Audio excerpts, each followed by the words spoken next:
I'd like to call the meeting to order. And I'd like to ask that we take roll and establish a quorum. Buchanan. Here. Allen. Here. Dickinson. Here. Lowe. Here. Wagner. Here. And I'd like to also just acknowledge for those in the audience that we have Assembly members Torres and Atkins joining us today. Okay. So the first item I'd like to take is the consent agenda. This moves. All right. Okay. Is there any discussion? Okay. Can we take roll? Buchanan. Aye. I needed it. Allen. Aye. Dickinson. Aye. Lowe. Aye. Wagner. Aye. And then since we, thank you.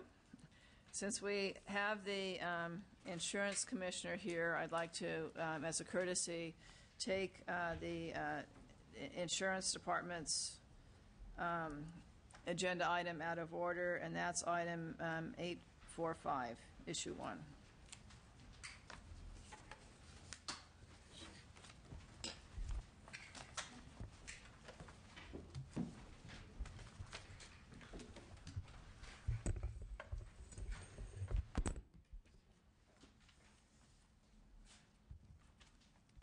Give me just 1 minute to get to the right page over here. Thank you. If you'd like to go ahead. Good afternoon, Madam Chair, members. It's a great privilege to be in front of you again, and appreciate all of your hard work in wrestling to the ground California's fiscal challenge.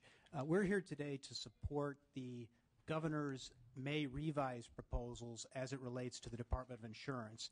There are actually two proposals. There's the item that the chair has called, which I'd like to get into a little bit of detail in a moment. But in addition, there's an item at 510 issue 1, which is in the Department of Consumer Affairs budget, but also has an impact on my budget. And that is the governor is proposing the elimination of the Office of Insurance Advisor. We support the governor in that regard.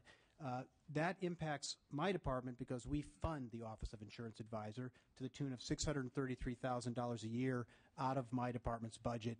It's carried in our budget as 4 to 6 positions, and we support the governor's proposal to eliminate that office. And we've talked to both the secretary of the agency as well as the governor's office, and we are prepared to assume, notwithstanding the impact on our budget, the workload associated with that office and provide that advice and consultation to the governor's office. So we are here in support of that item, even though it's separately calendared, and I just wanted to note that. Right. In addition, the governor's May revise proposes to provide an additional $748,000 in spending authority for the Department of Insurance to fund 8 already authorized positions that are unfunded. So the May revise is not proposing an increase in authorized positions, but rather proposing to fund 8 already authorized positions. And the reason for that is over the last 5 months, in consultation with the governor's office and the Brown administration, we have been sharing with them, and they have come to an understanding of the impact on my department of the Federal Affordable Care Act and all of the additional responsibilities that have not been captured by the prior governor's budget, which this committee and committees in the Senate approved. And so the governor is proposing in the May revise thus then $748,000 in additional spending to fund 8 already existing authorized positions to assist us in meeting this new workload. The net result of those two proposals is $148,000. Strike that. Is $115,000. This is why I'm a lawyer, not a mathematician. $115,000 net additional spending authority for the Department of Insurance. Let me underscore, no general fund impact. Our department is 100% special funded, and so there is no general fund impact associated with this governor's request. The workload associated with the federal health care reform includes providing expertise and consultation regarding legal and implementation issues to various departmental branches, legal consultation regarding proposed legislation, implementation of new legislation, policy monitoring, analysis, and recommendations regarding current and future impacts of the health care reform on the state. Additionally, we are involved with coordinating implementation activities that the legislature directs us to coordinate. We're coordinating with the Governor's Office, the U.S. Department of Health and Human Services, and the National Association of Insurance Commissioners. All of this has placed critical new demands on our department. The existing positions that we're seeking funding for are 4 staff counsel, 2 health program specialists, 1 health program specialist 2, and 1 associate health program advisor.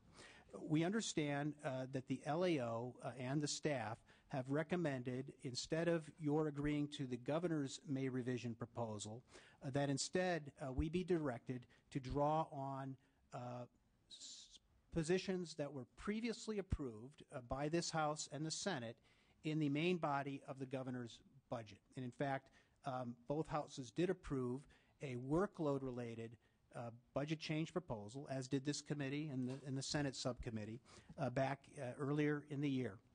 We respectfully disagree with the suggestion that we should cannibalize those positions to meet this new workload demand.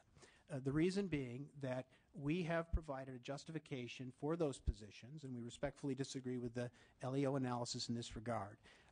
As I shared with the committee the last time I was before the committee, we have significant and growing backlogs across all elements of the department, and we appreciated the subcommittee's support and the Senate support and the full budget committee support and the Senate budget committee support and the floor support in both houses of the governor's request in this regard. And so we do think that it would be to cannibalize resources that we need to deal with backlogs to force us to draw upon those resources to meet this additional need associated with the Affordable Care Act.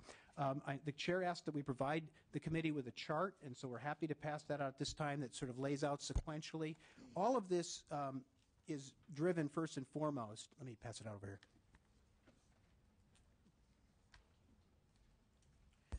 Let me just remind the committee, all of this is driven by cuts that were made in 2009, 10% cut to the department's budget that resulted in the elimination of about 100 positions. And so the first column in the chart demonstrates that. The second column, I believe, captures the already legislatively approved workload request earlier this year. The third is what the LAO is recommending, which is the elimination of some 17 of those already approved positions. And the fourth column is what the governor is proposing in the May revise. Let me just underscore again, we're not asking for additional positions. We're only asking for additional spending authority to fund 8 already authorized positions. There is no general fund impact associated with this request, and the net additional spending authority increase is only $117,000 or $15,000. The chair will correct me again, based on the net between the elimination of the Office of Insurance Advisor and the May revised proposal related to the additional demands on the department associated with the workload under the Affordable Care Act. And we're happy to answer any questions. We have experts. I'm sure there will be if you want to just stay for it. So we have the report from the Department of Finance, please. Will Schaff from the Department of Finance. I'm not sure what exactly you were looking for. Your position on the request? Oh, yeah, we have no comment on this. Okay, so we continue to support the May revised proposal. All right, thank you. And then the LEO, do you have comments? It's still the governor's proposal, right? Right. Okay, just checking. Right. Russia Chavez with the Legislative Analyst's Office. As the Commissioner noted, that we do request that you deny the proposal for $748,000 based on our previous analysis that said that 17 of the 54 previously funded positions were unjustified based on our workload analysis, and we continue to stand by our request. Okay. Is there any public comment? Madam Chair, members of the committee, I am Gary Passmore, speaking on behalf of the Congress of California seniors. We've been heavily engaged in supporting national health care reform and the proposal for state reform some years earlier. We are strongly in favor of national health care reform and are very pleased that the state of California has moved ahead of all the other states in trying to implement it and be effective in that implementation, which leads us here today to speak strongly on behalf of Commissioner Jones's proposal. As he said, it does not require any new authorization of positions. It does not draw down general fund money. And it will do two things. It will allow his department to more effectively engage with both state and federal policymakers on implementing health care reform, but it also keeps in place the funding that was enabling his agency to deal with consumers.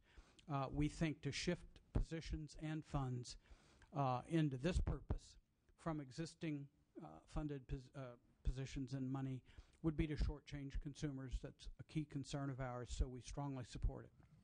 Thank you. Madam Chair and members, Monica Miller on behalf of the California Chiropractic Association. And, with the implementation of federal healthcare reform, and as we're moving forward as a state and trying to do this properly, we think it's really important to support this May revision, and we hope that you will honor this request. Thank you. Thank you. Madam Chair, Kristen Hare, California Academy of Family Physicians. We also support federal healthcare reform and urge you to support this measure. Randy Cheek on behalf of SEIU Local 1000 and strong support.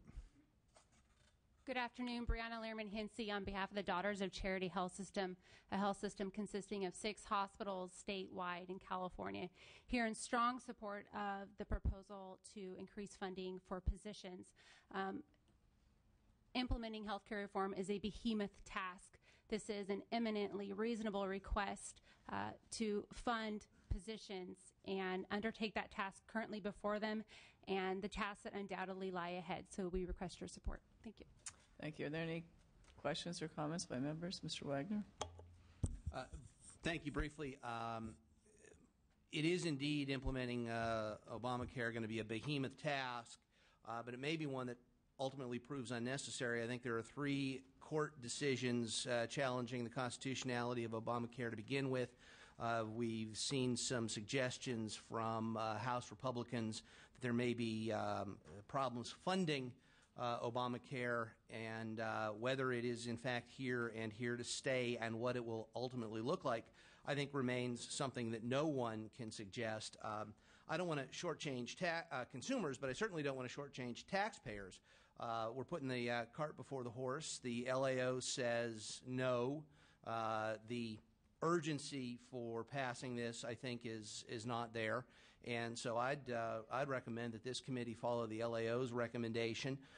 If indeed we do need these positions at some later date, then there's going to be plenty of opportunity to come back and revisit it. But I think certainly the urgency is not there, and the LAO has done a very nice job and given us a very fair, honest, balanced assessment that this panel would do well to follow. Thank you.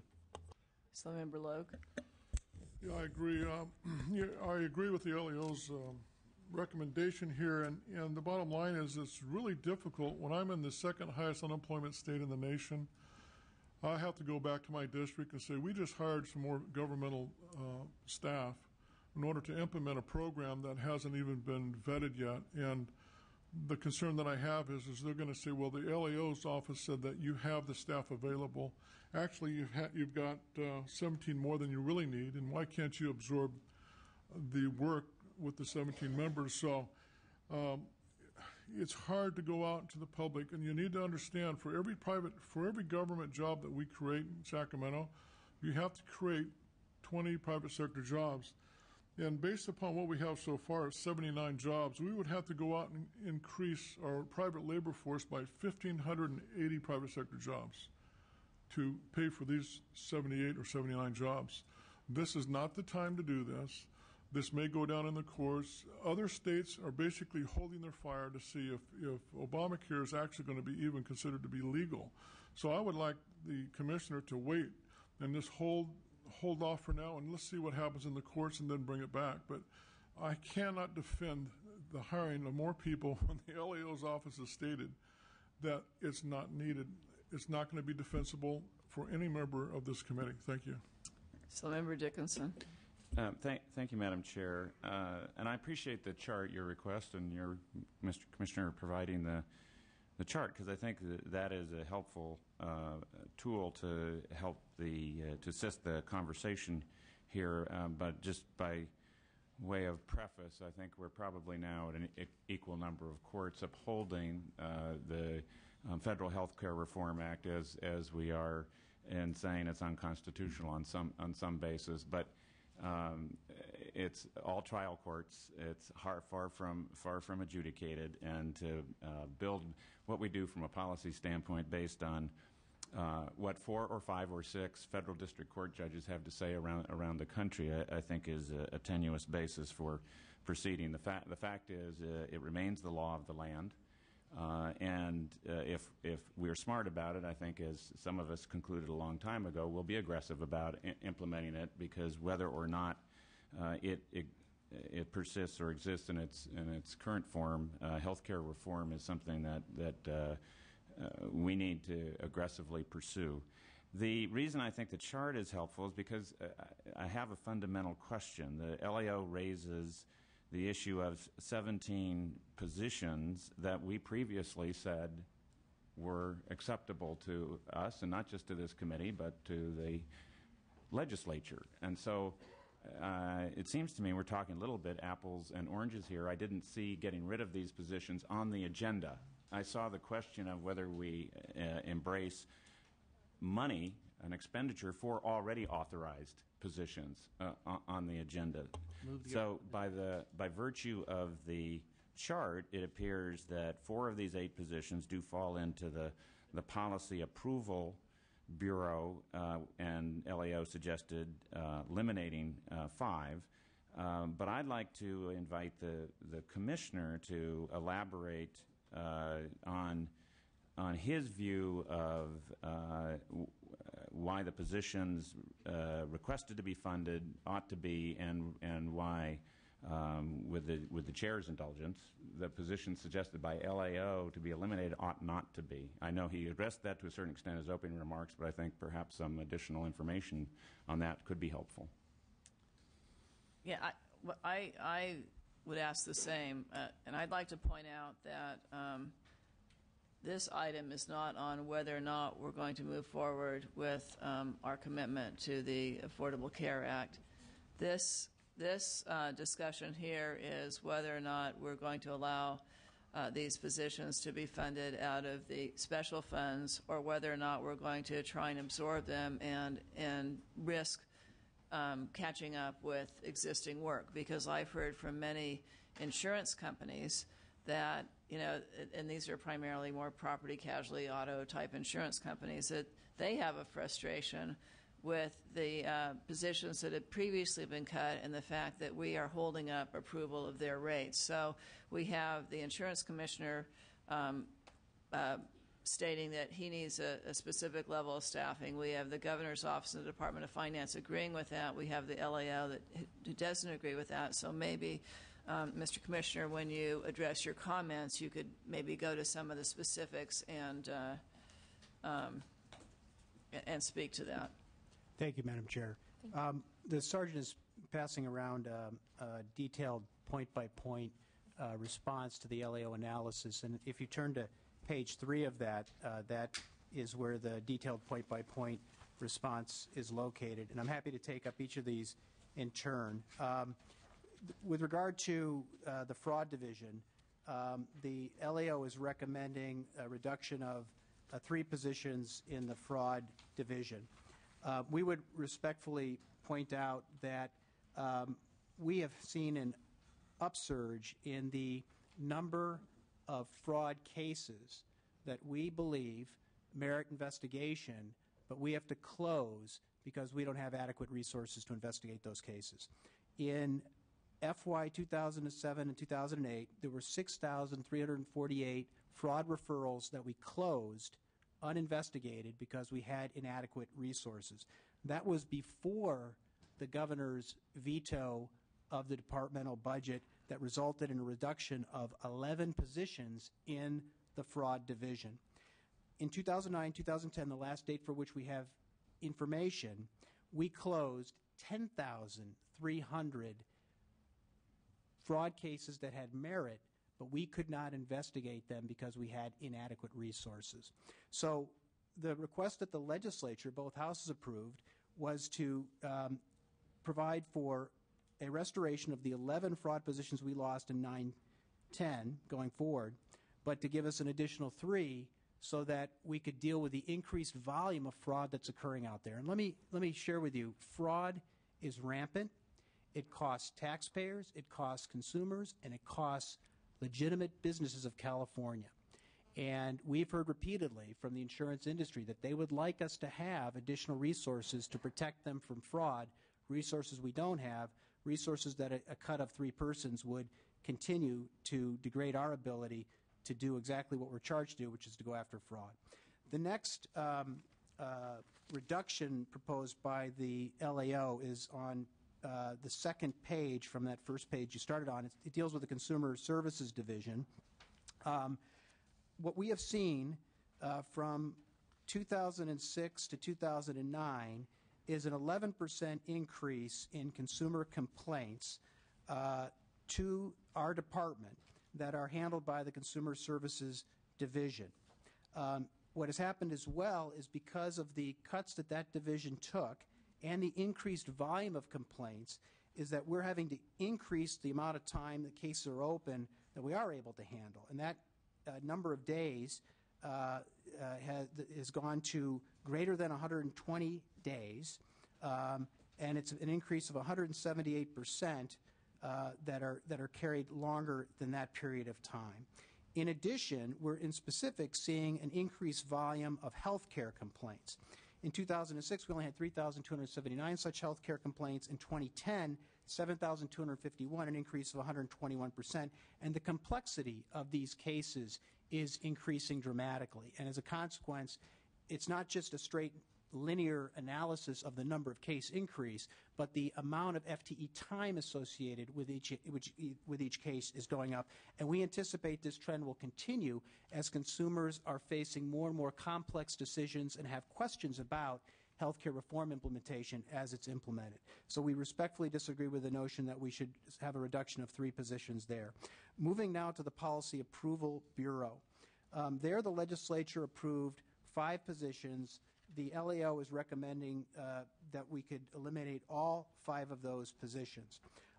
What has happened in that area is a lot of changes with regard to the kinds of policies that are put before the Policy Approval Bureau for review. First, we're seeing increased complexity as a result of insurers engaging in innovative hybrid products that require a lot more time to review. It used to be we could have one specialist who reviewed all the life insurance policies, one specialist who reviewed all the disability, one specialist who reviewed all the health. No more. They're combining these things, and as a consequence, it means that we've got to take a more generalist approach, but also draw on the expertise of individuals. It's taking us more time to do that. We walk through as well in our detailed response that one of the things the Policy Approval Bureau does is, in addition to approving policies, is they respond to internal requests within the Department for Information. They regulate drafts. We have had litigation against the department that we have to comply with that increases workload requirements there, particularly in the context of disability income insurers. We have pending litigation, strike that. We have things we've seen that are wrong in policies that we should bring an enforcement action to address, but we can't bring an enforcement action because we don't have enough lawyers in the Policy Approval Bureau to do that. So we have a substantial backlog in that bureau. And it's not just a question of clearing the backlog, which this approved workload request would allow us to do, but also keeping our head above water as we see increased volume and increased complexity. The next one is the Corporate Affairs Bureau. There, the LAO disagrees with the legislature's decision to provide for 2 positions. We point out respectfully that here it's not just a numbers game, but also that bureau handles liquidated estates from our Conservation Liquidation Office. Regrettably, we're seeing more insurers getting into financial issues, and we're having to take over the companies, make sure that creditors and consumers are protected. That office draws on the Corporate Affairs Bureau. The Enforcement Bureau, which is the last one, there the LAO has disagreed with the legislature's provision of 4 positions because the number of cases has been decreasing over time. The reason the number of cases has been decreasing over time is we're not doing the cases. It's not because the volume of issues that require enforcement has gone down. It's that we've made a decision because we have inadequate resources that we can't do enforcement. And I submit to you that's really not what was intended by establishing this particular bureau. And so we're seeking, and their legislature agreed, to restore 4 of the 7 positions that had been vetoed in 2009. So we're happy to get into more detail, but we believe we've provided a substantial justification for each of these positions, as we did with the Department of Finance and the Governor's Office and the legislature back in January. And we submit that if you require us to meet the additional workload, which no one is disputing, the additional workload associated with the Affordable Care Act, by cannibalizing these positions, then we will not be able to serve the people and the industry in the way the legislature intended. One final point. No taxpayer consequences on any of this.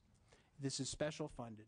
It's not a general fund impact. And remember again, the net spending authority increase we're seeking is only $117,000. No new positions. We're using existing positions, and we're funding this by using existing fund balances of the department. So we're not proposing a fee increase either. So we would submit this as a modest request, but an essential request, and we would urge your support. So, Member Logue. Just a quick question, Mr. Commissioner. Thank you for your analysis. The governor has a hiring freeze. Would this be affected by that? Our department is supporting the governor's proposal that would enable us both to get funding for these positions and to hire these positions. But would this come under that umbrella?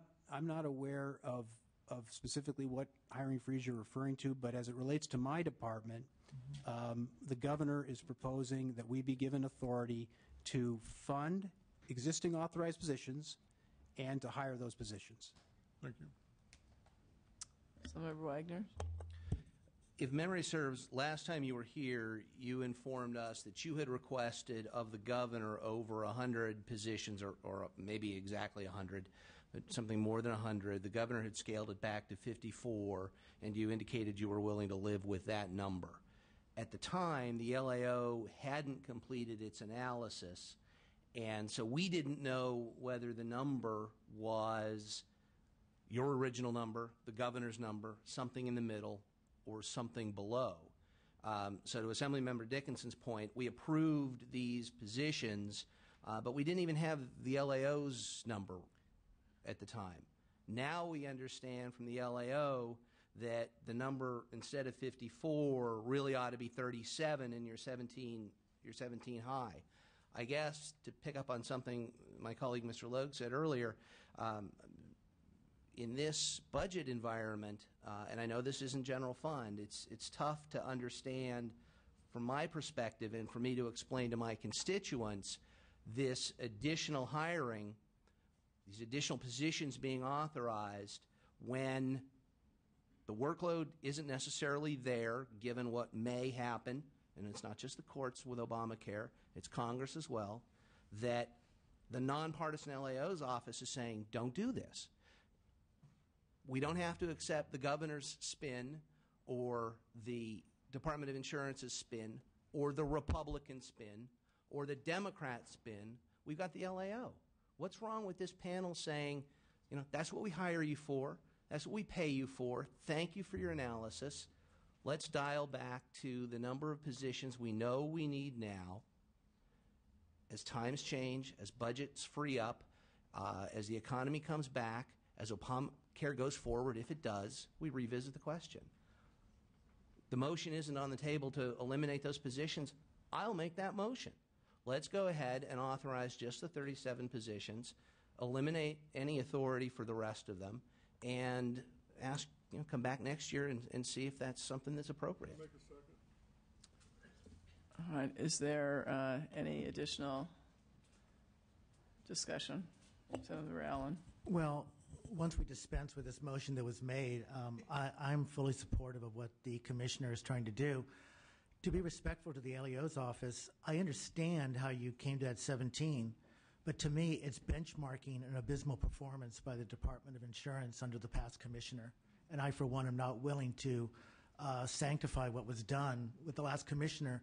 I know as an advocate for consumers working, there's a tremendous backlog, and if you want to say that that is the expected level of performance for that department, then we could do with less people.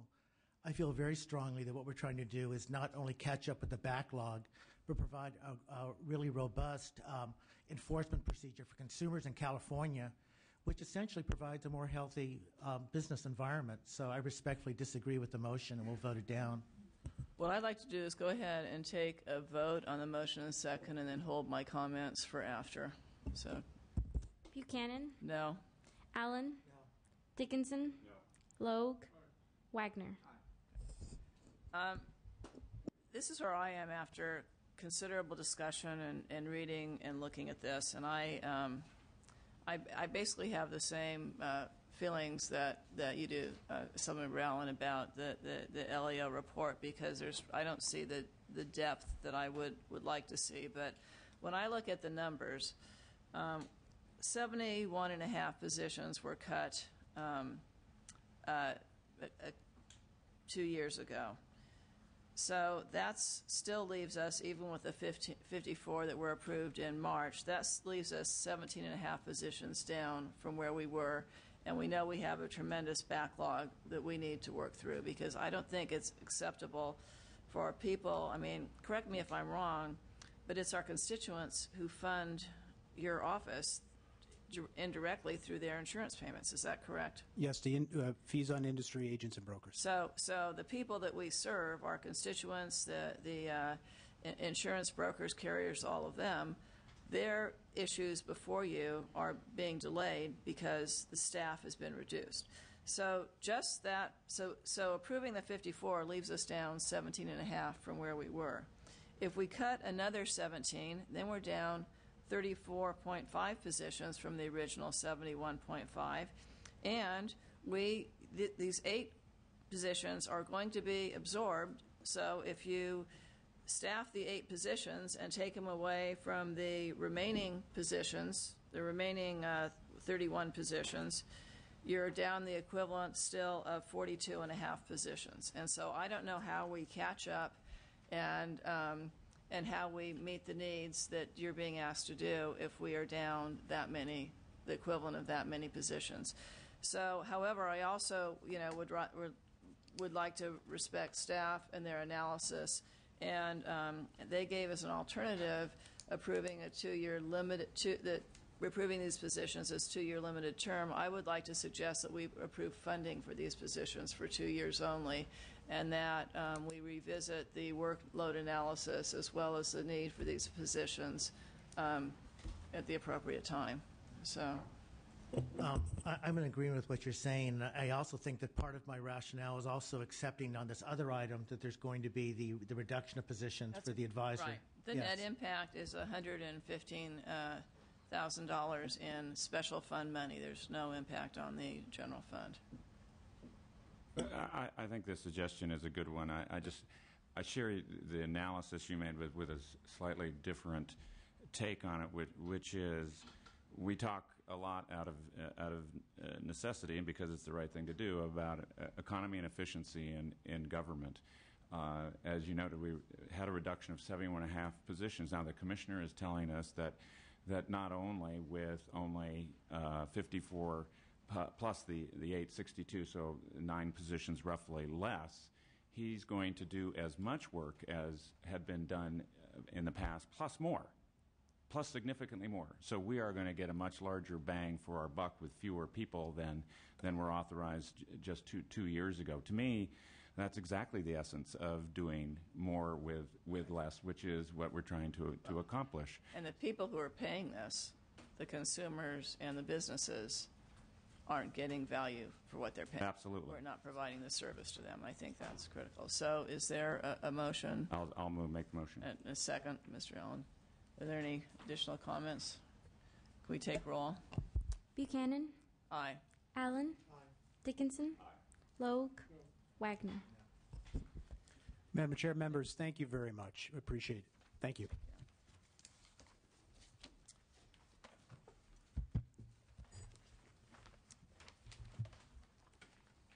Moving back, we'll move to the vote-only calendar, item 9860, capital outlay, issue 1, a budget reduction. Hopefully we can all agree on this. I do need a motion. Is there a second? Any comments on this? Okay. Okay. Can we take the roll? Buchanan, Aye. Allen, Dickinson, Logue, Wagner. Okay. And the next issue under the State and Consumer Services Agency, elimination of general fund support. Is there a second? Any comments? Can we take roll? Buchanan, Aye. Allen, Dickinson, Logue, Wagner. The next issue under the Department of Housing and Community Development, the Federal Neighborhood Stabilization Program. Second. Is there any comments, discussion? Can we take roll? Buchanan, Aye. Allen, Dickinson, Logue, Wagner. Okay, so now we will move to the item 2240, Department of Housing and Community Development, issue 1, the Vega versus Mallory settlement.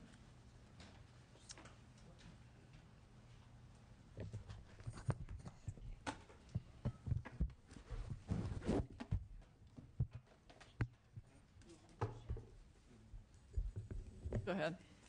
Good afternoon, Madam Chair and committee members. I'm Kathy Crestwell, the Acting Director of the State Department of Housing and Community Development, and this is Elliot Mandel, the Chief Deputy for the Department.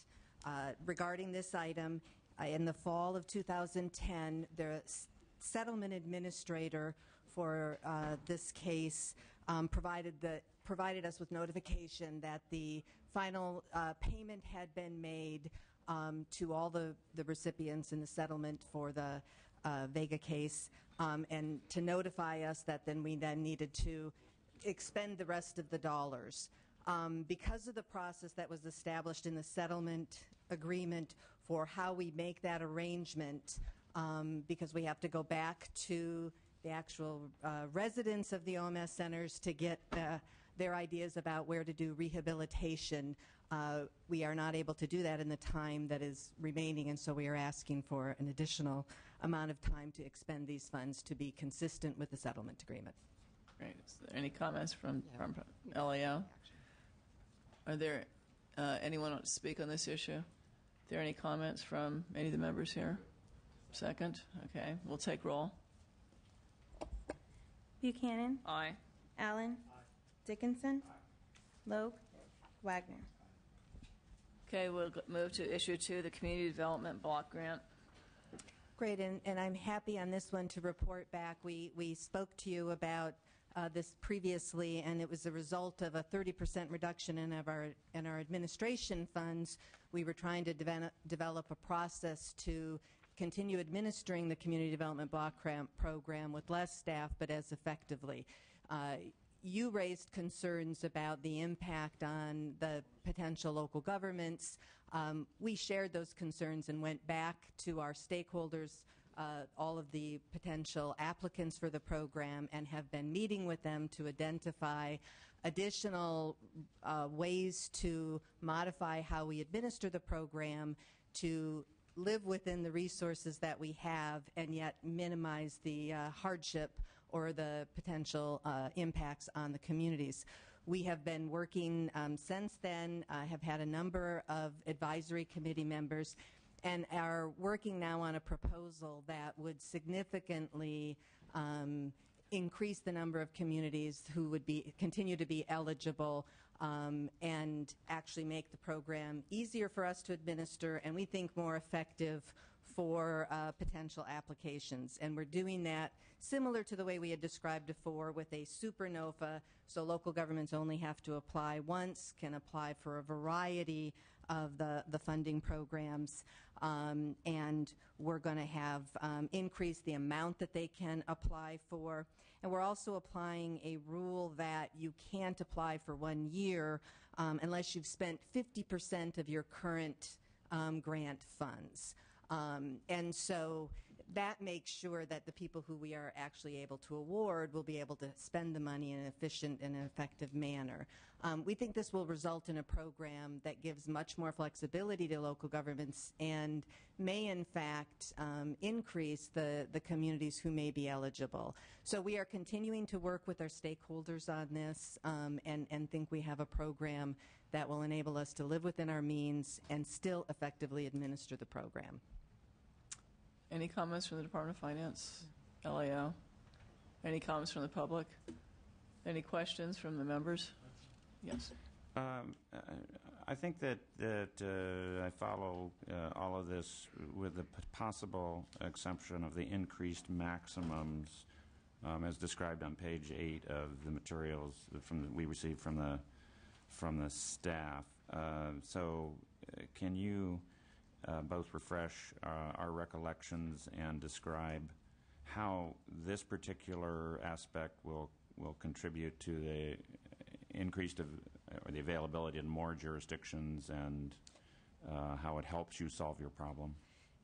Well, partly what we're trying to do is reduce the number of contracts that we have to administer because then we can do more with less. If we increase the amount of funds that they can apply for, right now you would have a separate contract for the economic development activities and the general fund activities. They will all be now administered under one, and with a increase in the amount that they can receive. So you have the same jurisdiction applying for multiple grants, and you're hoping to combine. We would administer one contract instead of the process is now. We would have multiple contracts for economic development, for the community services, or the general rehab. Okay, and so you're not worried that you actually would reduce the number of jurisdictions that might be able to have a piece of this funding by raising the maximum? No, that part we don't think so. I mean, in effect, there may be a slight decrease in the number of applicants that we can fund each year, and the way that we think. But when we first came before you, it was something like half of what, and we think now it'll be, we'll be able to continue funding 4/5 or more on an annual basis. The way that we really will get more people in is by the 50% rule, and we think that makes sense. I can see why that would work. I just wondered about the increased maximum. So you've been able to do the analysis that tells you that you will be able to continue with it, to get funds to about 80% or so of the existing jurisdictions. Right. Okay. And once we do it and actually start seeing how it comes, we'll have a better experience. Sure. We're making assessments, and we could go back and look at it then if it looked like it wasn't having the outcomes we had expected. Yeah. Okay. Thank you. Any other questions? Any questions? All right. Then I would entertain a motion. Is there a second? Okay. Take roll. Buchanan? Aye. Allen? Dickinson? Logue? Wagner?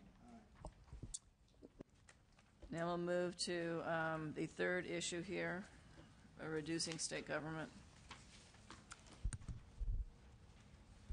Well, on this one, as the May revise proposes to eliminate general fund for a number of activities, and we are currently working with the administration to identify ways to maintain these important housing policy functions while recognizing the state general fund limitations. And we are currently in the process of evaluating the impacts. Catherine Amon, Department of Finance. As you're well aware, the legislature has scored a number of unallocated general fund reductions. So this is part of us putting some program names and faces on those reductions. Okay. Elio? Yes, Eric Thronson with the Legislative Analyst Office. We'd just like to say that while recognizing the challenges the state may experience from these cuts, the legislature is facing significant challenges throughout the budget.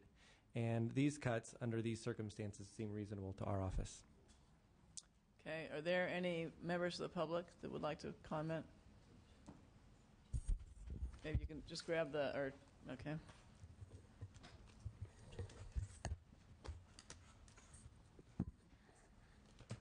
Madam Chair and Member Julie Snyder with Housing California. First, I beg your indulgence. I wanted to ask the folks in the audience with the yellow stickers to stand. They're here to show their support for our position and also on an issue that's not on your agenda, which is redevelopment. So they won't all come up and speak, but I wanted to thank them. Thank you very much for coming today. Thank you. We are here to urge you to reject the governor's proposed cuts, both to the Housing Policy Division and on the Preservation Technical Assistance Program. Christine Minahan's going to speak more about preservation, so I'm just going to focus on the Housing Policy Division. The staff in that division play a critical role in reviewing local housing elements and providing technical assistance to cities and counties. Their review is what ensures that both state and community goals are met in the housing element. And some of those that I think are particularly important are creating more certainty in the housing market, identifying sites for development, as well as removing barriers to development, achieving the SB 375 goals, which are particularly relevant right now as jurisdictions are in the midst of preparing their SB 375 sustainable community strategies, and then very quickly will move into their housing element process, which is where the goals of 375 will either be realized or not. Where are we going to put the homes so that people can live near their work, so that they can live near schools, so they have the opportunity to take transit? All of those decisions are going to be made in the housing element. And then lastly, housing elements create more diverse communities that allow especially lower income households to live in good communities that have good schools, that have good parks, and that have other community amenities. So the housing elements that are being developed right now are what is going to set the stage really for the next decade of growth in the state. And if you disagree with us that the current growth pattern is unhealthy, it's expensive in terms of infrastructure, and it's certainly inequitable, then I would, if you don't believe any of those things, I would go ahead and approve the governor's proposal. But if you think that it's unhealthy and inequitable, we would urge you to reject the proposal. Thank you. Thank you. Are there any other comments from the audience?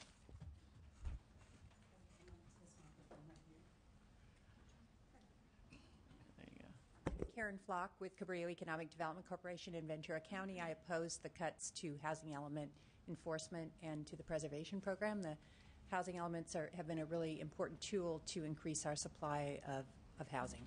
Thank you. Any other comments? Christine Minahan, Western Center on Law and Poverty.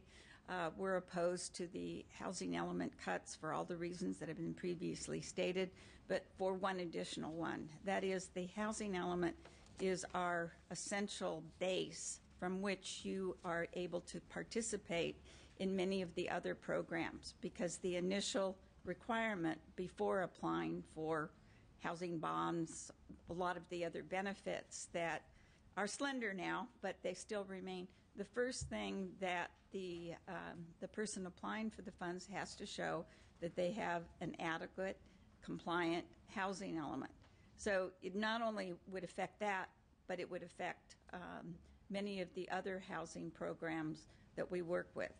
Secondly, we are opposed to the $35,000 reduction in the California Housing Preservation Technical Assistance Contract, because over the last 20 years, we have seen this tool used so effectively for identifying federal and state housing that currently houses low-income families, seniors, but they're just about at the point where their contract to provide affordable housing is due to expire. What this organization, what this technical assistance does is attempt to put together the current owner with a prospective buyer that will keep the units affordable.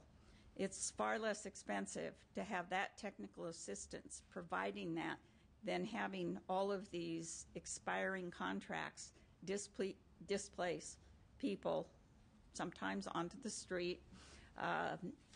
It's bang for the buck to make sure that we continue to keep that assistance in place. Thank you. Thank you. Are there comments or questions from members? Senator Torres. Thank you, Madam Chair, for inviting me to this discussion on the very important issue of affordable housing. I'm gravely concerned about the governor's proposal to eliminate this oversight committee. While the debate continues about doing away and completely eliminating redevelopment agencies, until that action actually happens, I would caution that we do not move in this direction to eliminate the oversight of the housing element. And while we look at doing that we also take into consideration the impacts that this lack of oversight will have on our court system. Because what it will do is it will push more legal lawsuits into our court system by not having this oversight. So I would caution that until we deal with the issue and until we take an action on redevelopment agencies, that we are not so quick to eliminate this oversight. Thank you. Make a motion to approve the governor's general fund cuts. Okay. Additional discussion. Thank you very much. And I also want to thank you for allowing me to join the subcommittee today, along with Ms. Torres, who is chair of Housing and Community Development.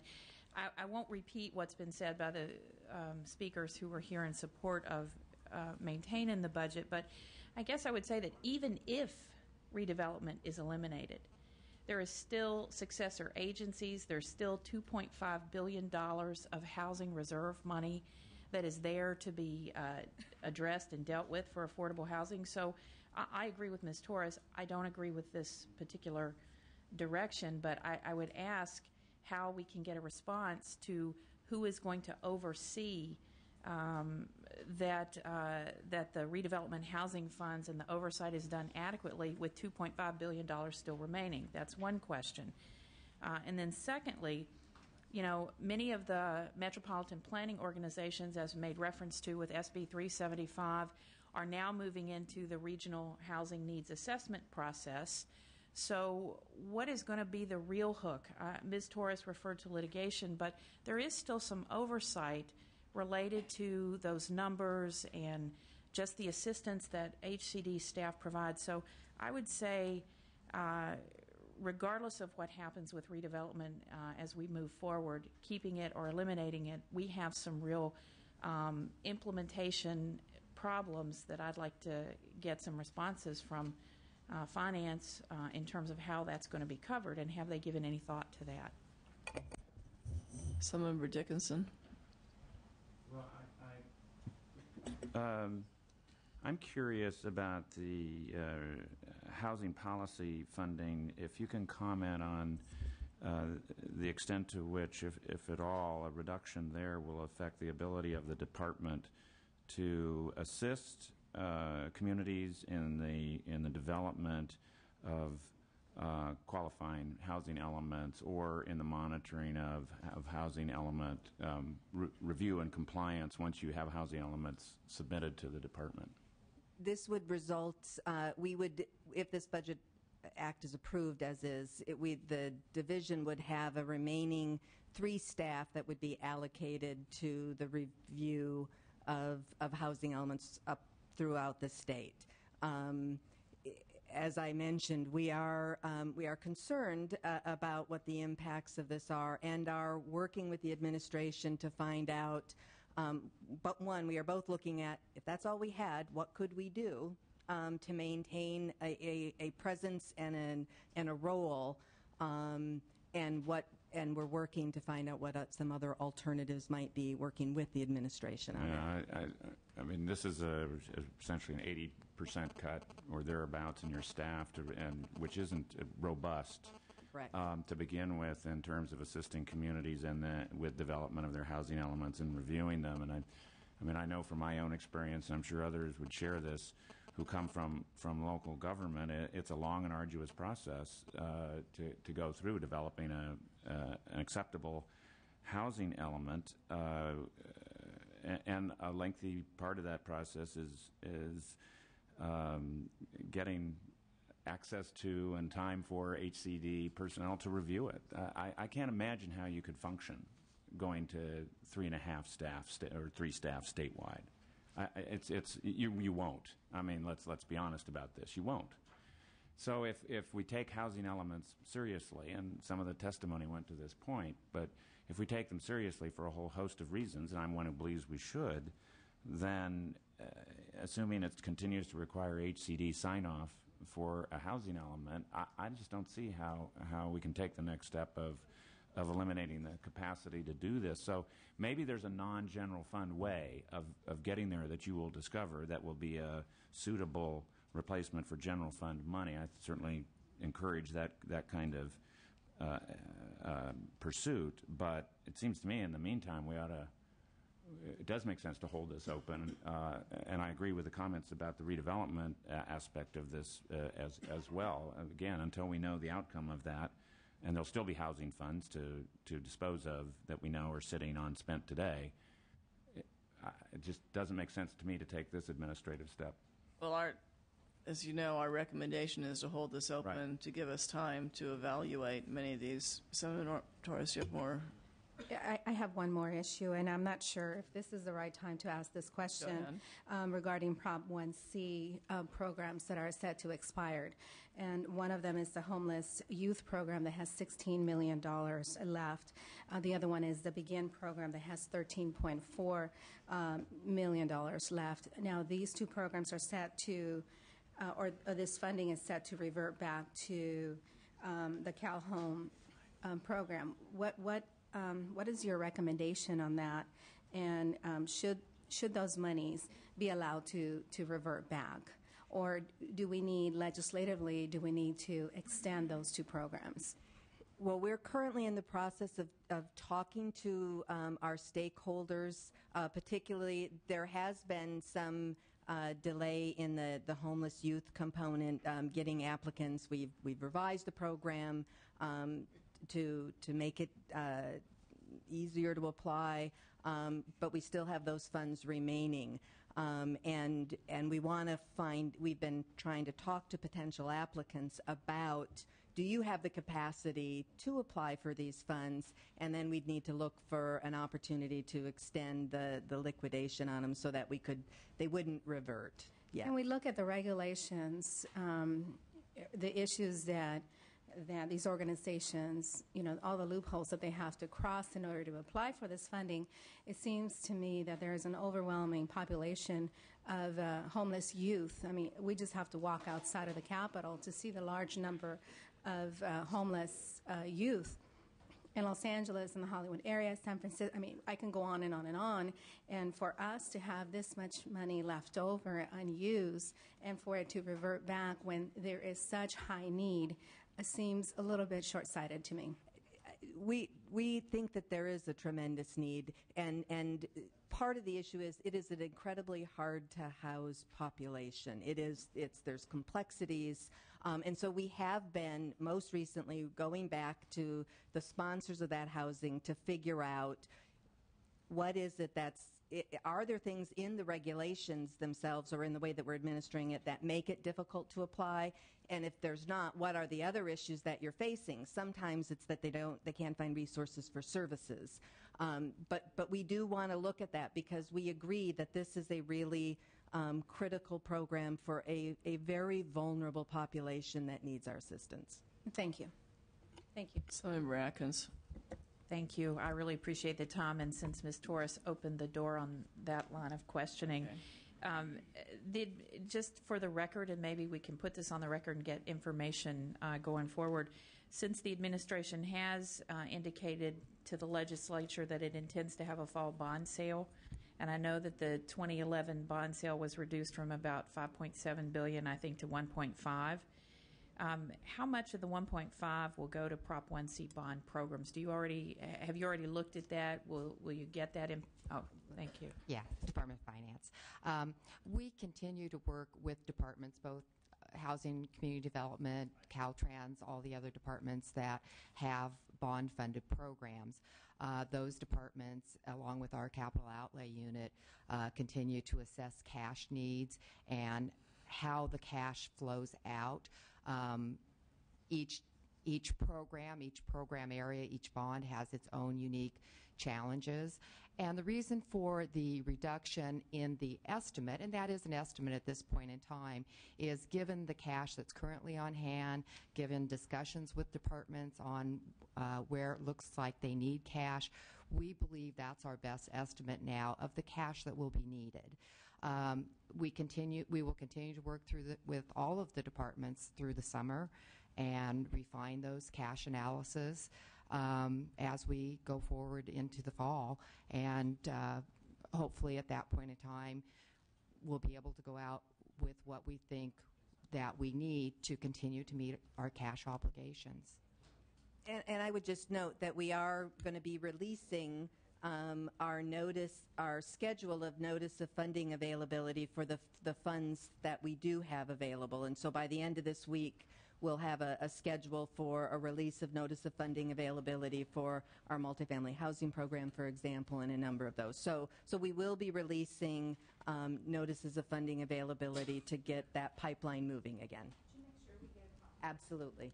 Okay, well, those issues we'll have to either bring up at a later meeting or discuss, maybe get answers, or you can meet directly with the assembly members. But the issue before us is the recommendations in the governor's budget, and we do have a motion and a second, and I think we should take a vote, and then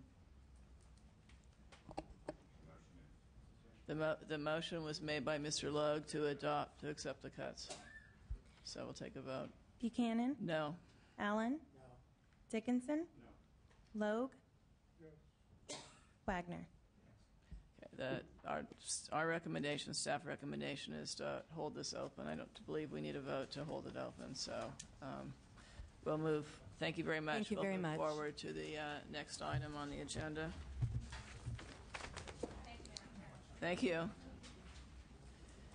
So we're moving to the State and Consumer Services Agency.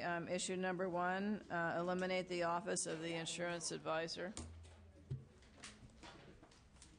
And I think we all heard the position of the insurance commissioner on this. Madam Chair, my name is Rene Gutierrez. I work for the State and Consumer Services Agency. We're supportive of this proposal. It provides efficiencies in state government. Okay, thank you. Sarah, any comment from the Department of Finance or the LEO? Russia Chavez with the Legislative Analyst Office. We recommend that you adopt the Governor's May revision proposal. Is there a second? Okay. Are there any comments from anyone in the audience? Okay, can we take roll? Buchanan? Aye. Allen? Aye. Dickinson? Aye. Logue? Aye. Wagner? And issue number 2 is the elimination of the Office of Privacy Protection.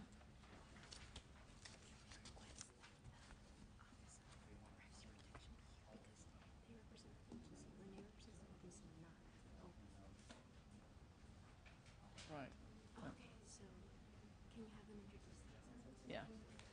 So if you could go ahead and Sure. introduce yourself and Chair. tell us who you represent, and then Madam Chair, my name is Rene Gutierrez. To my right is Joan McNabb. She is the executive of the California Office of Privacy Protection.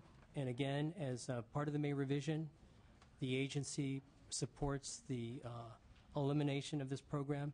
This is a very valued program. However, over time, there have been other sources that would make this a candidate for elimination and consolidation consistent with the administration's efforts. It would generate a savings of $859,000 over a full year of costs shared by the general fund as well as the Central Services Fund, and so we ask your support. Do you have any questions for us? Motion to adopt the Governor's May revision. Second. are there any comments from the Department of Finance or the legislative analyst? Comments from the public? Lenny? We'll take it up there. Lenny Goldberg on behalf of Privacy Rights Clearinghouse. We are a very small nonprofit. We do national work on privacy that's recognized, and I would say the work we do of the Office of Privacy Protection is also nationally recognized. It's one in the country We absolutely strongly oppose its elimination, and I would add this. Not only does it serve law enforcement, businesses, and consumers, and in law enforcement it deals with things like foster youth identity theft. It deals with data breaches that are rife in our economy. So it actually, we wish it was much larger and had more functions, but it's also penny wise and pound foolish to eliminate, we think. It does a lot for business. It does a lot for law enforcement. It does a lot to deal with identity theft and data breach cases, and we certainly think it's a model agency that the state of California should be proud of rather than eliminating it. Thank you. Thank you. There are their comments. Good afternoon, Madam Chair and members. Valerie Small-Navarro with the American Civil Liberties Union. And I won't duplicate anything that's already been said, but I really think this is a very important agency. I think it's really about prevention. If you think about what's happened on the Internet, the likelihood of identity theft and data breach has gone skyrocketing given the technology. I think it's really important that we educate consumers, your constituents, our clients, and that people understand how important this agency is in educating both the consumers, government, and businesses. So I strongly urge you to reject this and follow your staff's recommendation. Thanks. Thank you. Good afternoon. Richard Holliver with the Consumer Federation of California. We also would urge you to reject the recommendation and preserve funding for this office. This is a very important office for consumers as well as for business and government agencies that rely on its expertise. And it has suffered reductions over the decade. I believe initially it was funded at more than $1 million a year. It's now less than half that amount. The services it provides do actually help reduce other government costs and bring in additional government revenues. When you consider some of its services providing expert assistance to law enforcement in terms of dealing with identity theft, those are services that would otherwise have to be paid for, contracted out to the private sector, incurring additional government cost. It provides assistance to consumers dealing with the avoidance and mitigation of identity theft, and those are crimes which, when people file their tax returns, that can count as a deduction against your state income tax. So when you mitigate those effects, you actually have a net effect of helping to bring in some revenues. The same is true with the businesses that it provides assistance to. By helping them to comply with California law in terms of privacy protection, it reduces litigation costs, including settlements that, again, will reduce a corporate profit bottom line, and in turn, that has an impact on state revenue. So when you think about the relatively modest amount that is being invested in this office, we believe it has a net effect of actually paying more than for itself. Thank you very much. Thank you. Are there any other comments from the public? Assemblymember Dickinson. Madam Chair, thank you. I certainly applaud the governor for looking for ways in which to reduce the size of government and the cost of government, but I have to say this one strikes me as very curious indeed. We live in a time when virtually every day you open the newspaper or you hear on the radio or television of some other impact to our personal privacy, whether it affects business or law enforcement or individual or large groups of consumers, as some of the testimony has pointed out, and it's confusing and befuddling to most people who don't know where to turn or what to do when they have an issue of their own personal privacy being compromised, including businesses. This is an office which seems to me provides enormous value for consumers and the citizens of the state of California at a very, very small cost. There's a suggestion that there are other resources that have developed in the meantime that could replace the services that this office provides, but I don't know where those places are or who those people are who do that. There are people like the Attorney General. You call the Attorney General, they refer you to this office. There are private companies that tell you they'll protect your identity, but you may be giving up as much in privacy as you get if you depend on them. So I personally find this to be a suggestion that is highly problematic from my point of view, and I think the staff recommendation, frankly, makes a lot of sense to let the policy committee take a full look at this. Well, I'm not actually going to be voting on the motion, but not because I don't believe we need to consolidate our agencies and try and be as efficient as we can and save as much money, but because there are certain issues here.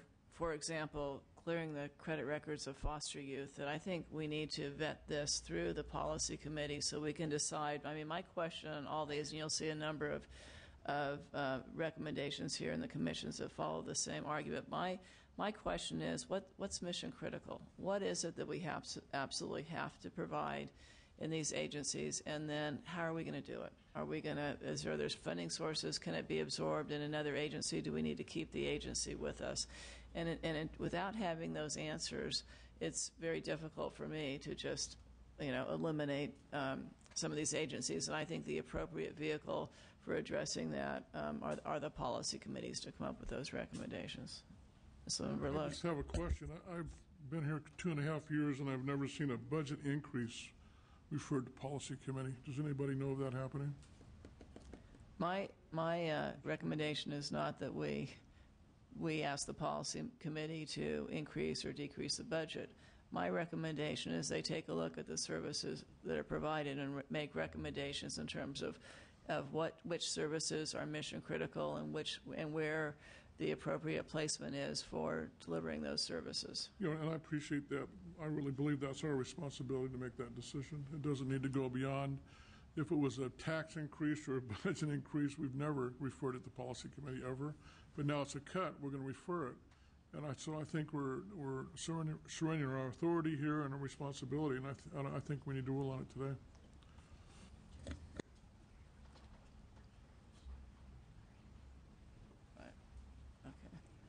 Well, I guess we just have to respectfully agree to disagree on this, because I believe budget items are here. I believe in terms of policy, we take those items in the policy committees. So we do have a motion and a second. The motion is to adopt the governor's proposal. Buchanan? No. Allen? No. Dickinson? No. Logue? Wagner? And we have a staff recommendation, which is to not to adopt the May revision proposal and to review the process to the policy committee. There's a motion and a second. All right. Could we take the vote? Buchanan? Aye. Allen? Aye. Dickinson? Aye. Logue? Wagner? Okay, we're now going to move to business, transportation, and housing to decrease the state matching fund for the tourism office.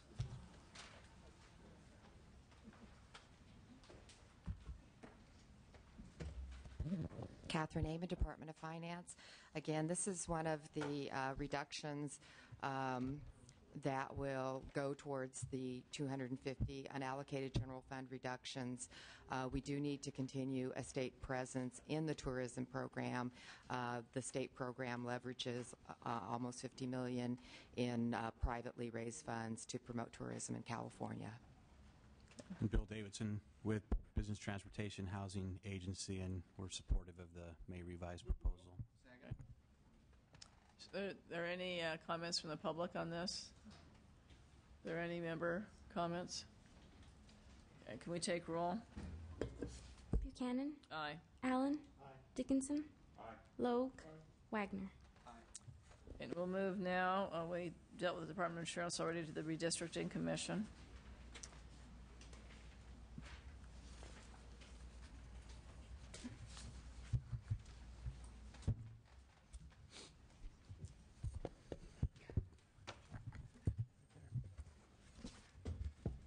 Good afternoon, Madam Chairperson. My name is Dan Claypool. I'm the Executive Director for the Citizens Redistricting Commission.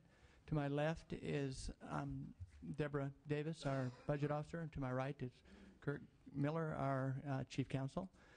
We're here to request $400,000 in general fund to help support the Redistricting Commission's efforts to complete redistricting by the constitutional deadline of August 15th, 2011, and $1.5 million in provisional language that would be held in support of litigation, the litigation process, if there is litigation.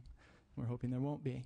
The Commission is currently 21 input meetings into a 42 input meeting schedule. We're being very well received around the state. They're taking testimony on communities of interest, and so far we're hoping to complete our mission on time, and we're right on our deadline. Great. Are there any comments from the Department of Finance or the LAO on this? Are there any questions from members? Any comments from the public? Is there a motion? Is there a second? Can we take the roll? Buchanan. Aye. Allen. Dickinson. Logue. Wagner. Thank you very much for joining us today. Thank you. Okay, we have the Fair Employment and Housing Commission.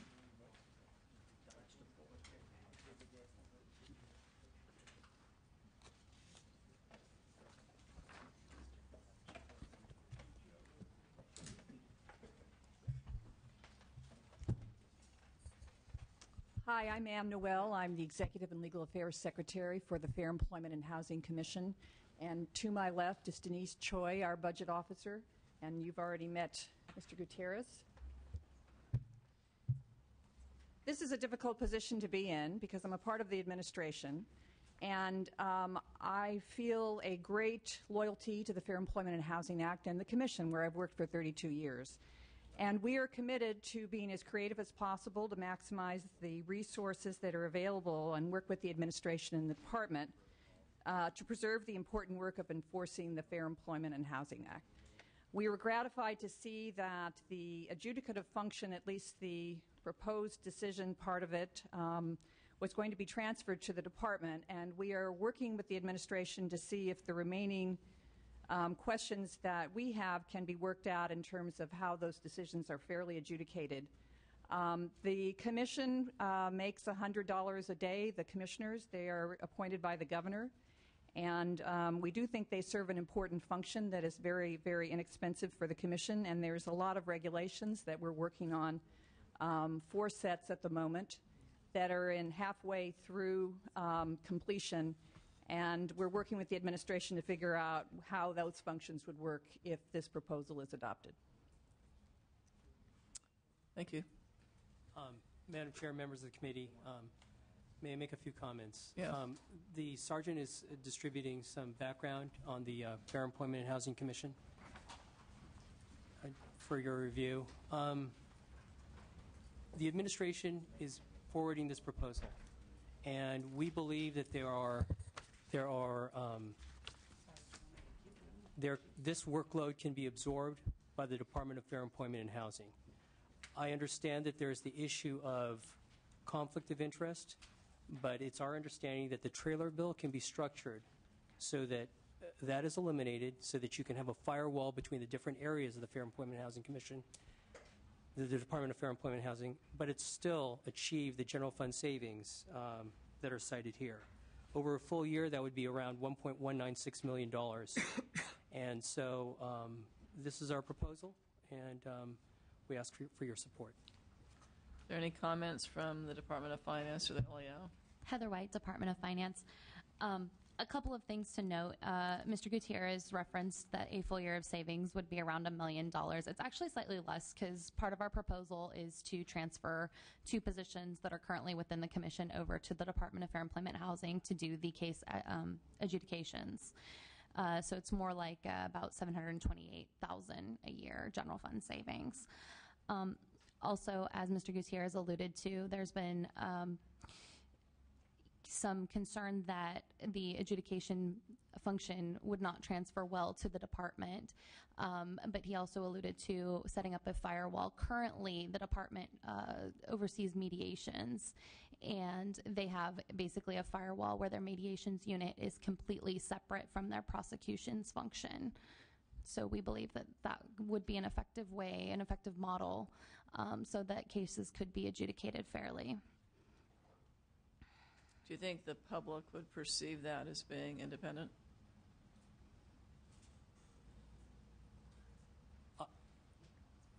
Yes, I do believe that. That's why they go to the Department of Fair Employment and Housing, because they believe that that is a reasonable avenue for settlement of these cases in the fair employment as well as the housing area. Actually, I'm not following my own rules, speaking and getting the comments and then talking. So do you have any other comments to make? And LAO, any comments? Yes, Eric Thronson with the Legislative Analyst's Office. Notwithstanding the merits of the Commission, we do believe that this action is reasonable and have no issues with it. Thank you. Are there any comments from the public?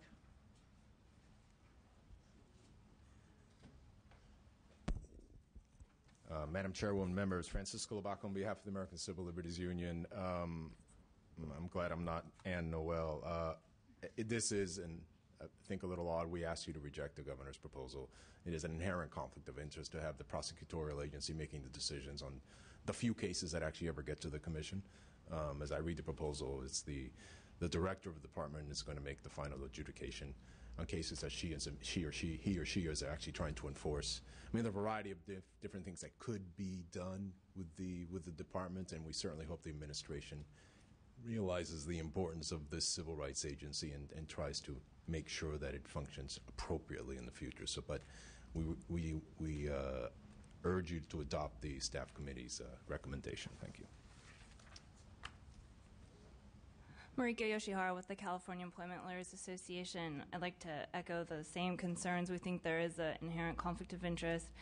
And how the process is set up right now, respondents can opt out and go to court, and we don't think that any respondent is going to agree to stay in this kind of system.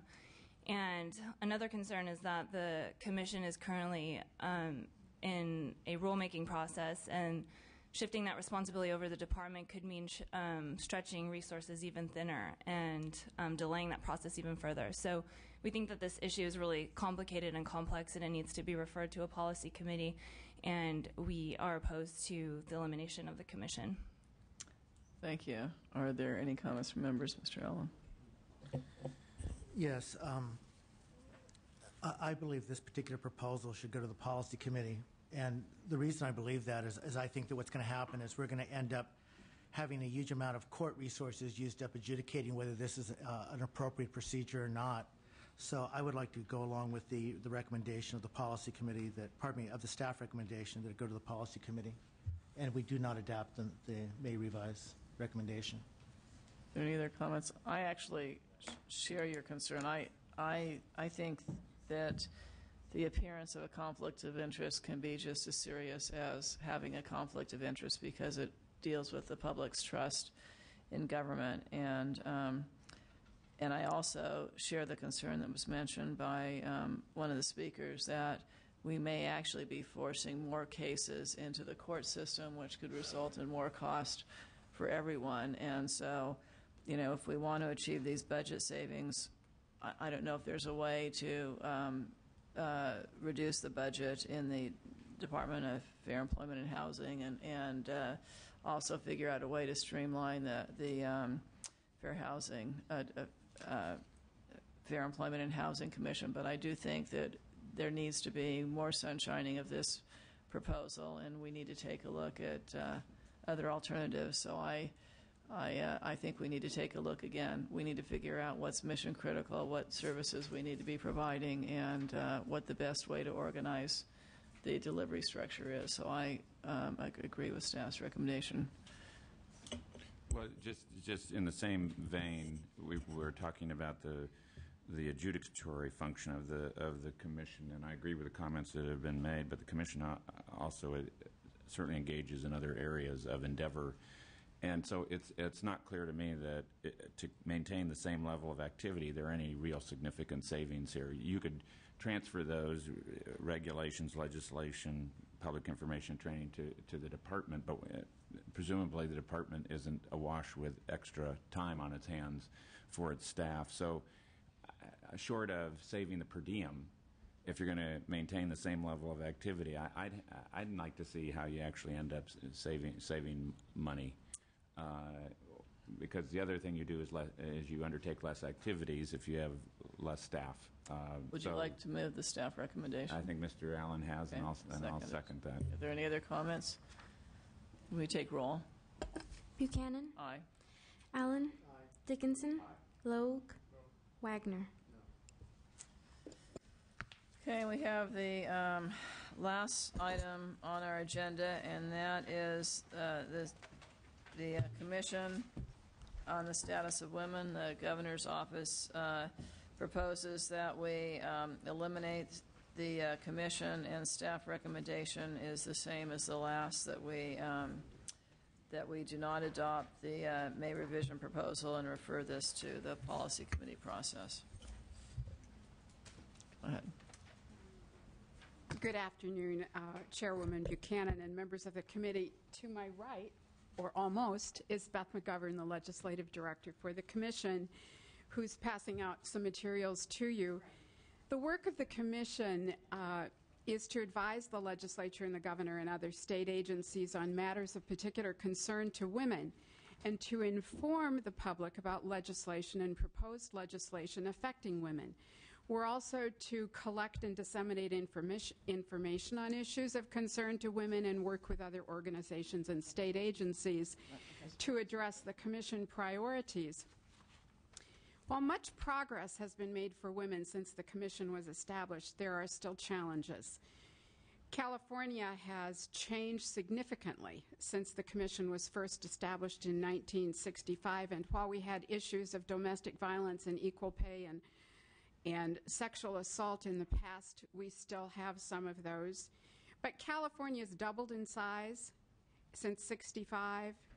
12% of the women and girls in the U.S. live in this state. We have the most diverse population in the nation. We have many immigrant women who face language and cultural barriers and don't know their rights under the law and are often exploited.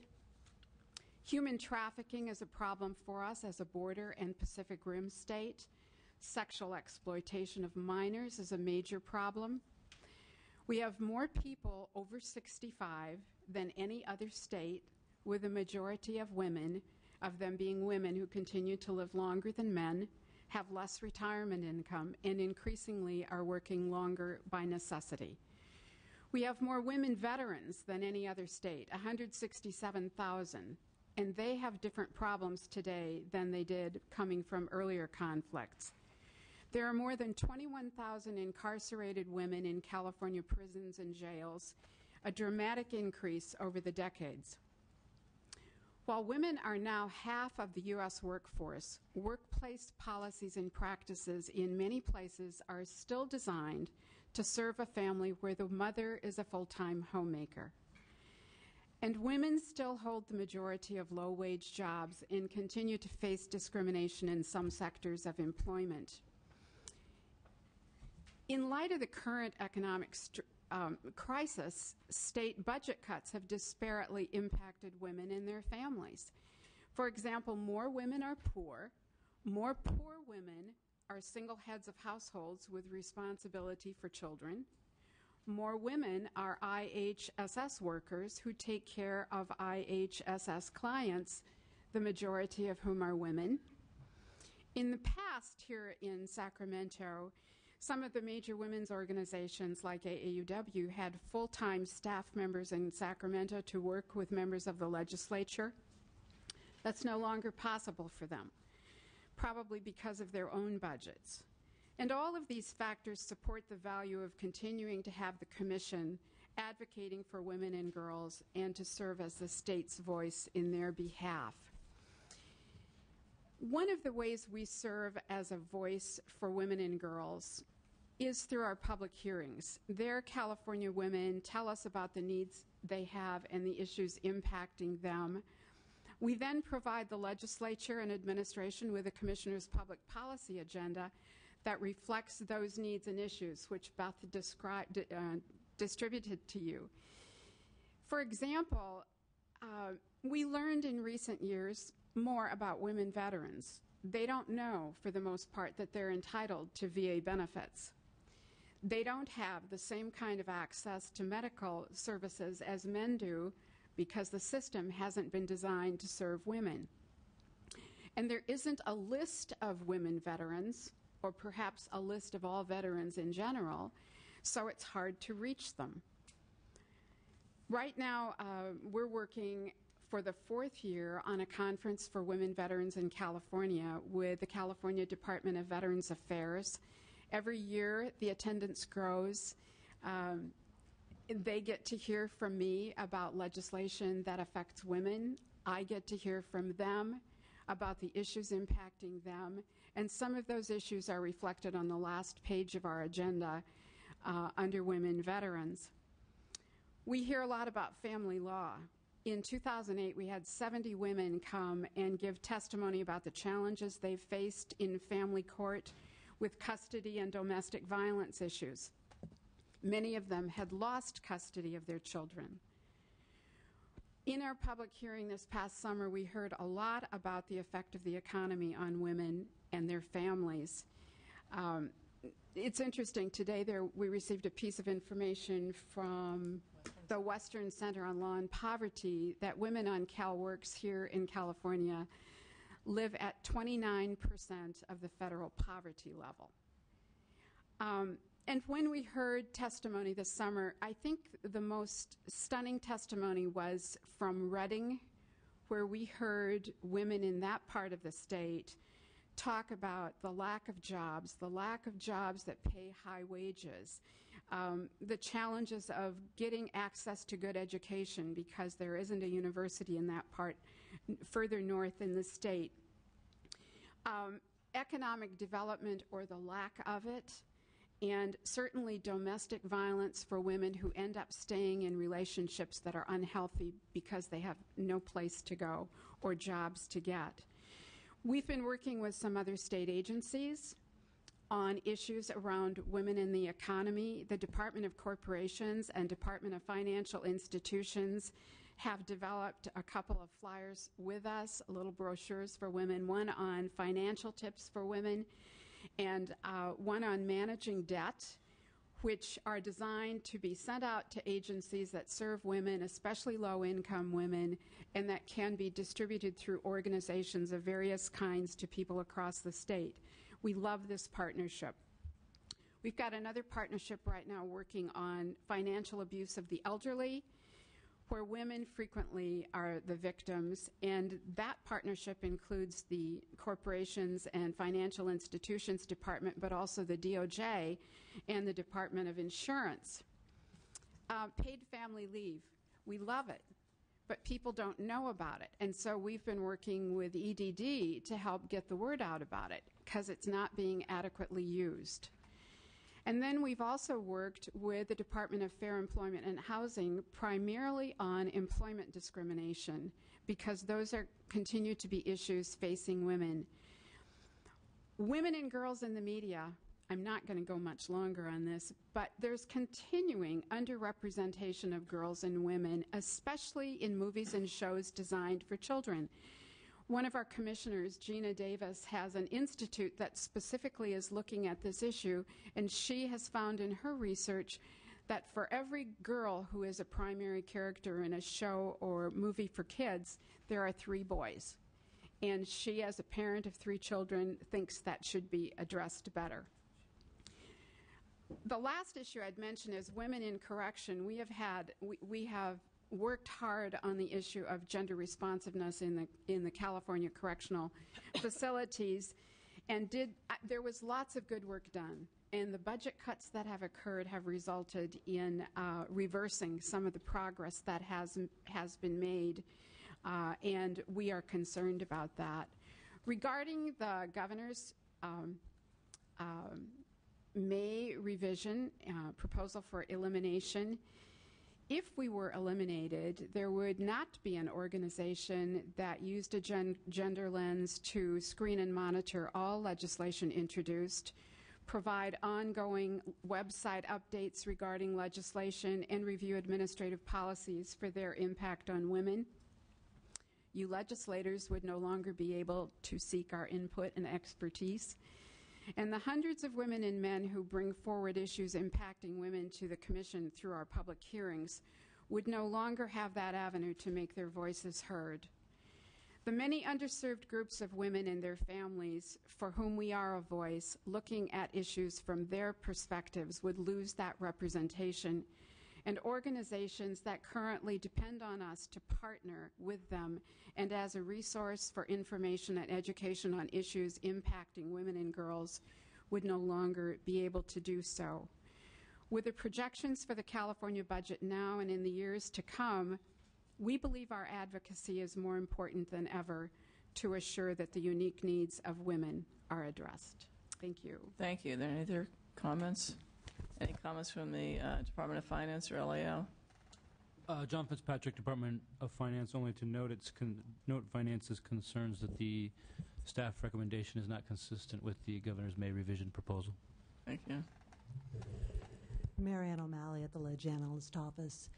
In the absence of the Commission, we believe that legislators, existing advocacy groups, and academics could play a role in gathering and distributing information on issues related to women and girls. And would you see any central organization that would It would not be, most likely would not be a central organization, but would be a group from various different sources. Thank you. Are there comments from the public? Madam Chair and members, Vanessa Hina with the Western Center on Law and Poverty. We encourage you to reject the Governor's proposal to eliminate the Commission on the Status of Women. This is the single body that is effectively able to bring together community-based organizations, connect them with policy research, and really give them the tools to create change in their own communities to improve the lives of women and girls. We encourage you to reject this proposal. Thank you. Elena Perez with the California National Organization for Women, and we feel that the work of the Commission is invaluable, both in terms of bringing voice to underrepresented communities and also in terms of the information and analysis that they provide that otherwise would not exist. Thank you. Mariko Yoshihara with the California Employment Lawyers Association. We also encourage you to reject the Governor's proposal to eliminate the Commission. Thank you. Good afternoon. My name is Danielle Bowles, and I'm a former intern with the California Commission on the Status of Women, and I can speak firsthand not only about the work that they do, but the opportunity that they have provided for me, and I couldn't imagine if that opportunity wasn't provided for someone else. I urge you to reject the May proposal. Thank you very much. Thank you. Margaret Merritt, representing the American Congress of OBGYNs here in California, and we echo everything that's been said here so far and ask you to reject the proposal. Thank you. My name is Charlotte Knotts. I'm a staff attorney at the Legal Aid Society Employment Law Center. We're a nonprofit legal aid society serving low-wage immigrant workers, and I'd like to register our opposition to this proposal. And I apologize for speaking out of turn, but I missed the previous, and we're also in opposition to the elimination of the FEHC. Thank you. Thank you. Camille Hayes with the California Partnership to End Domestic Violence, the statewide domestic violence coalition, and we urge you to reject this proposal for all the reasons stated. And the Women's Foundation of California was not able to be here today, but asked that we share their testimony with the committee, if that's all right. Okay. The Women's Foundation of California supports and trains women leaders to effect positive change throughout California for women and girls. This is testimony from Judy Patrick, who is the president and CEO of the Women's Foundation. On behalf of the Women's Foundation of California, I'm providing this testimony to encourage subcommittee members to reject Governor Brown's proposal to eliminate the California Commission on the Status of Women. We strongly support the continuation of the Commission for two main reasons. The Commission is the only public voice in Sacramento dedicated to ensuring equity for California's 18 million women and girls, and the Commission effectively uses very minimal public resources by building effective partnerships with private organizations. There is a considerable void in Sacramento with regard to advocacy on behalf of women and girls. The Women's Foundation has played an increasing role in public policy, while advocacy by other organizations has declined due to budget cuts. The Commission has been an integral partner to the Foundation and many organizations throughout the state to ensure that the many and complex issues facing women, girls, and their families are effectively addressed through the public policy process. With over 18 million women and girls in California, there is a fundamental need for a dedicated public voice in Sacramento that represents the interests of this often marginalized population. As long as women continue to live in poverty at greater rates, earn less than their male colleagues, suffer from high rates of domestic violence, and be the primary caregivers of our children and elders, a voice dedicated to this constituency is a necessary partner to California's legislative process. We believe that legislation is stronger when these voices are represented and that California becomes a stronger state. In addition, the benefits realized by the existence of the Commission far exceed the investment of public dollars. The total annual budget for the Commission is less than $500,000. This amount of money will certainly not make California more solvent, but it can make the lives of millions of Californians better. Thank you for your consideration. We urge you to reject the Governor's proposal. Thank you. Thank you. Good afternoon, members. My name is Pablo Cibaja. I'm the Legislative Director for Capital Resource Institute, and we are in favor of the Governor's May revised proposal to eliminate funding for the Commission of the Status of Women. The Governor's proposal clearly stated that the reason why they would eliminate the funding is because there's other organizations, private and nonprofits, that are able to step in to take care of the issues the Commission promulgates here in the Assembly or the Senate. For example, the Commission advocates for certain LGBTQ issues. Well, Equality California will step in their absence. In terms of reproductive health, California has Planned Parenthood. They would step in and, in fact, already are active in California politics. With regards to violence against women, we have the California Partnership to End Domestic Violence. They just testified in front of this committee. They have stepped in. With regards to health care, we have the single payer now. They would be advocating for health care for all. So these groups are just a few groups of that would already are in place and are privately funded nonprofit organizations that would basically step in and do the job of the Commission of the Status of Women.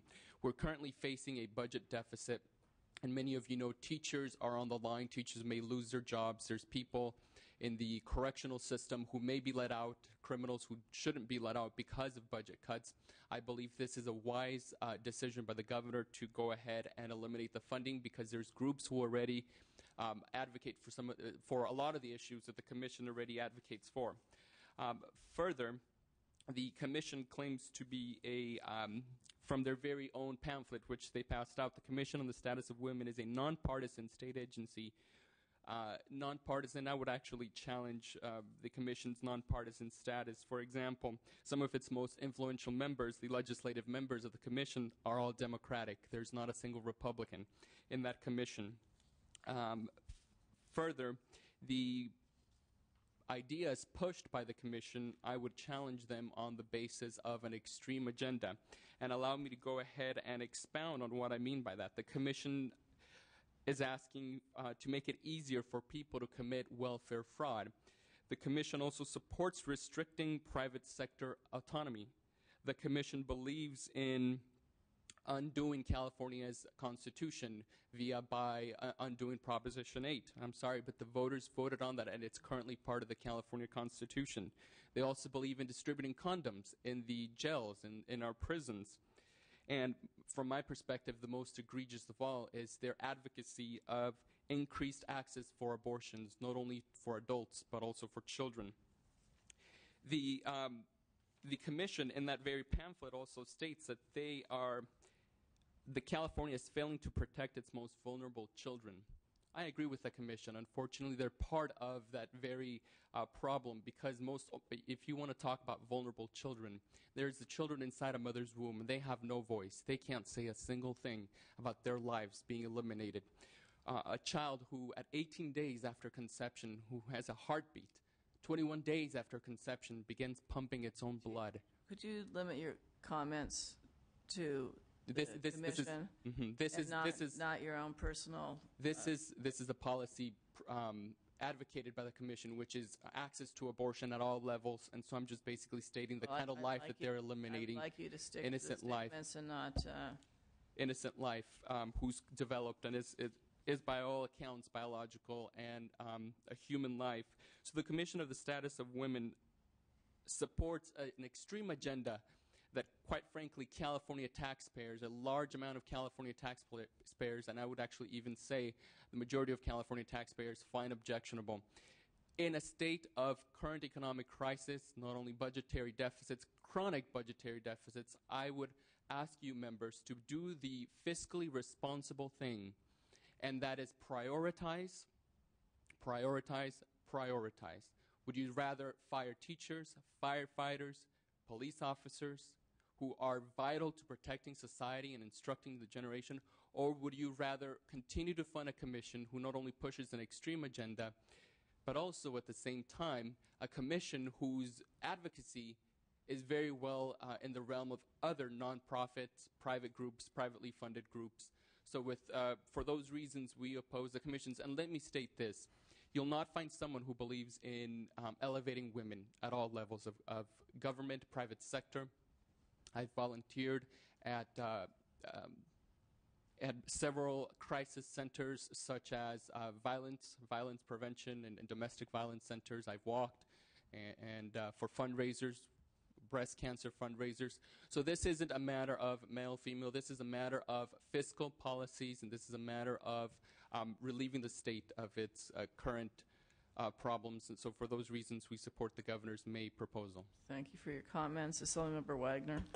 Thank you. I'll be brief. I think that we heard that the private organizations, American Association of University Women, National Organization for Women, their advocacy efforts are being scaled back due to budget cuts, which I get, of course, in this budget environment, but that is not then the reason for us to insist that the taxpayers step in and make up this shortfall. If the folks with the natural interest in the issues are not willing to support their own organizations to the level that they have in the past, it is perverse for this government to force all of the taxpayers to step in to that role, regardless of whether this commission's agenda is left, right, center, smart, dumb, good, bad, whatever.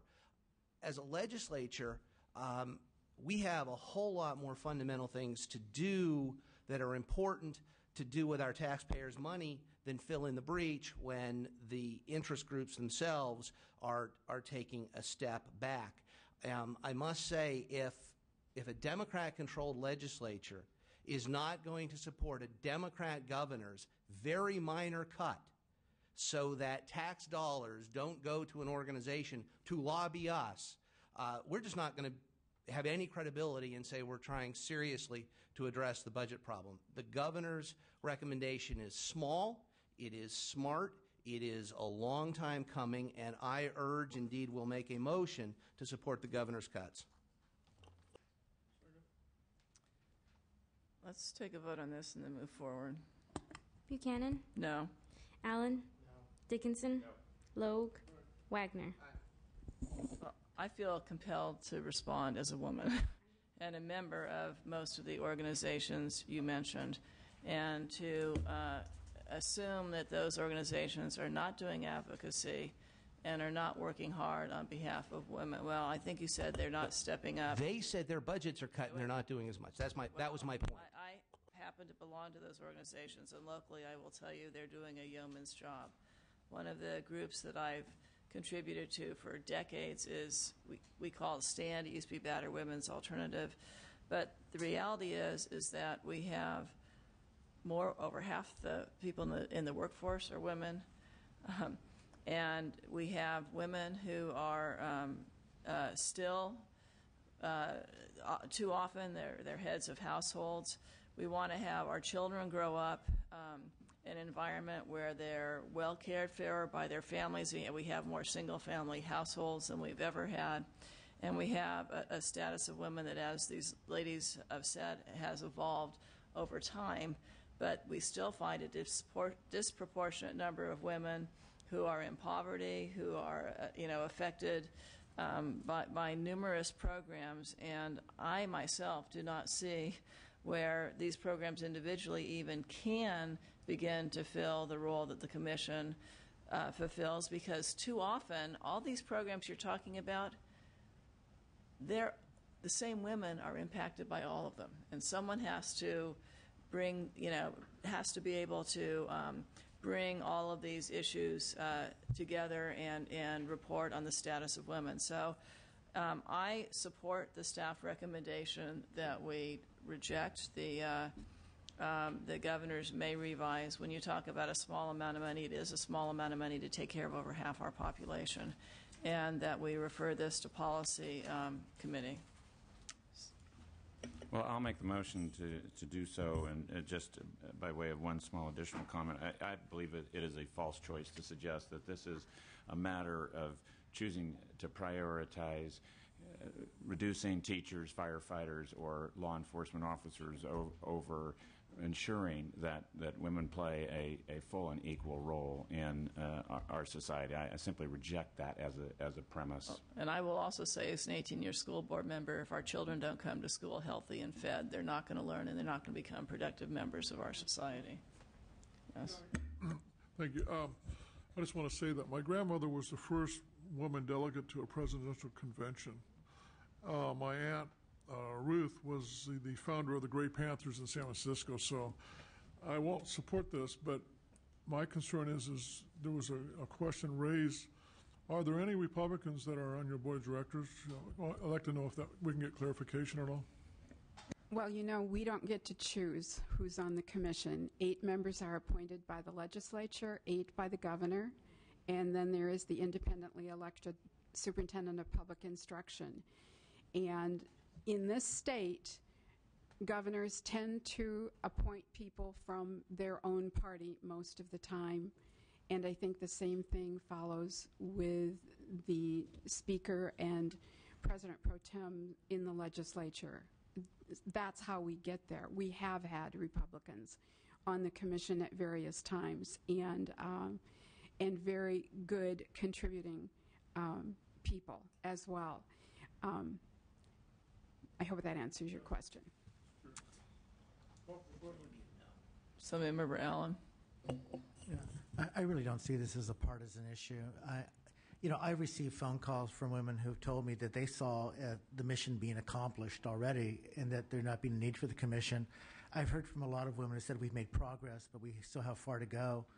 I tend to believe more of that. I think that we have been making progress, but there's still more to be made. It's to me, it's money well spent. I do think it's a false dichotomy choosing between firefighters and this commission, and I think it is appropriate to have the policy committee look at it, just like we've asked them to look at the fair employment and housing, and the other groups as well that we've asked them to do so.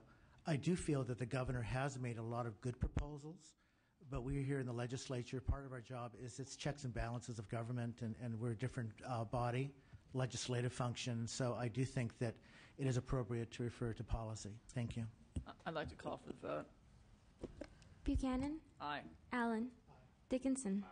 Logue? No. Wagner? No. Thank you. The meeting's adjourned.